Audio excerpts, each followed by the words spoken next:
Welcome, in front of me is a NOKIA 5.3 and today I'll show you how to go through the setup process of this phone. So when you boot it up for the first time, you'll be presented with this screen right here, and now it is right now in Polish, but there's also a high chance that it's probably going to be in English or whatever the region you are located in language. So let's tap on the drop down and find our desired language, which for me is going to be English. And from here, let's go stop on the let's go.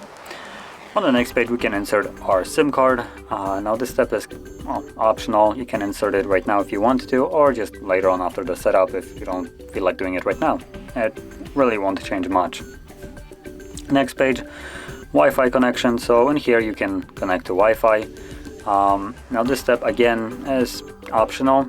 Assuming the device isn't FRP locked. If it is, then you will need to connect to Wi-Fi and you won't be able to skip it. But if it's not, you can simply skip it. Now I will mention that by skipping Wi-Fi connection, you will also miss out on the automatically set time and date, which without internet you will have to either check if it's correct or set it up yourself. And also you won't have the option to log into Google account throughout the setup. Now all those options can be changed later on after the setup is complete, so don't worry about that. So I'm going to set it up in offline, assuming I can.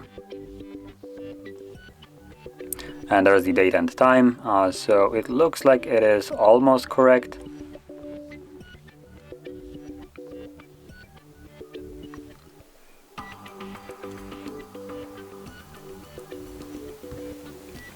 So I'm gonna set up the time, there we go.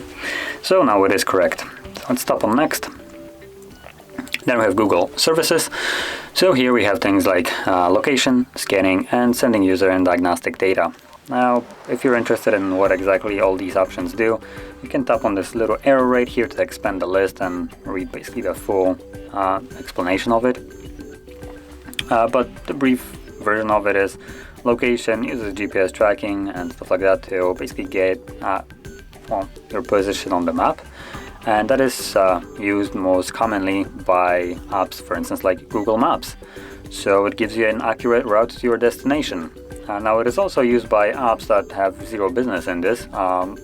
Primarily every app that decides to jam the word smart into it, like smart home, smart appliances, smart whatever, smart data gathering I would call it. So yeah, those apps don't have any business in it, but then they will require it, and without it they just will tell you, nah, we ain't working till you give us your location. So just keep that in mind. Now, apart from that, below that we do have the allow scanning, which allows the phone to basically scan for nearby devices, maybe nearby signals would be a more accurate explanation, so things like Wi-Fi, Bluetooth, stuff like that. And then below that we have send user and diagnostic data, which basically does what it says. It gathers data on you and how you use the device and then sends it to Google.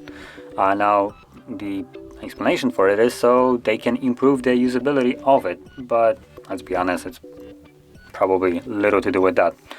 But as you can see, also you can disable all of these if you don't want them and progress further. Next page, we can set up a screen lock. So here you can by default set up a PIN along with a fingerprint. So if you press next, it will first tell you to set up a PIN, and then it will go to the fingerprint. So I'm gonna actually skip it because I don't really feel like setting it up. And then it prompts us to also use a face ID to unlock our phone. So if you press yes, it's again gonna go back to telling you to put in a PIN and then scan your face. Now if you want to protect your device, you can do it by setting it one of the other ones. And also if you don't want to use PIN, you can change it to also pattern or password. Just basically on the screen where it tells you to when it tells you to put in something, you have a couple different options, so face unlock, pattern, PIN, or password. So choose whichever one you want. And again, if you try to skip it, it looks like it goes straight up to PIN, which you can again change it right here to pattern or password. I'm gonna skip it anyway.